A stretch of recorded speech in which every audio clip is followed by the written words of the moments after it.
Wilayah Kabupaten Muara Enim, wilayah tugas kami dalam menghadapi cuaca dengan intensitas hujan yang cukup tinggi ini agar tetap waspada dengan apabila terjadi hujan deras. Kemudian kami minta perhatiannya untuk tidak membuang sampah sembarangan, terutama ke got-got, sehingga drainase di dalam kota banyak tersumbat, bisa membantu mengurangi banjir dalam kota. Kemudian untuk yang di aliran sungai dari mulai Muara Enim sampai ke ujung, sampai ke Muara Blida, daerah Gedung Bulu, Arisan Musi, itu tetap waspada dalam kondisi hujan ini. Apabila terjadi hal-hal yang diperlukan, segera menghubungi kami dan kami akan siap, karena kami memang ready. Rawan banjir dalam kota Muara Enim itu ada beberapa, yang terutama yang kami waspadai sepanjang waktu, sepanjang jam selama masa intensitas hujan tinggi ini. Yang pertama itu di daerah kawasan Ayek Putih namanya.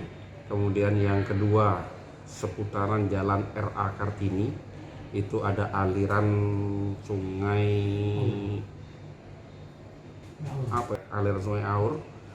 Itu setiap terjadi hujan deras Muara Enim, dalam kota hujan deras itu pasti melimpah ke warga. Kemudian yang paling diwaspadai itu di Muara Enim, betul-betul pertemuan antara Enim dengan Lematang di daerah Tungkal.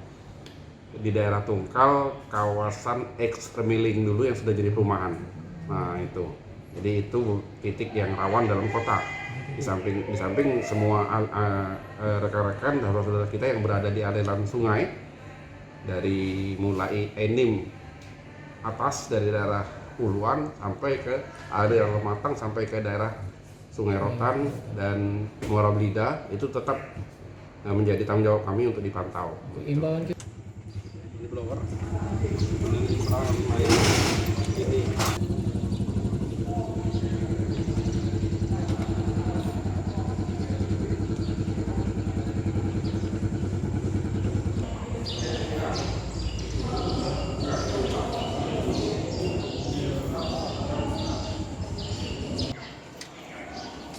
Nyepit hidung baca. Ini genset kalau kami di lapangan. Jangan lupa subscribe, share, komen, dan like ya.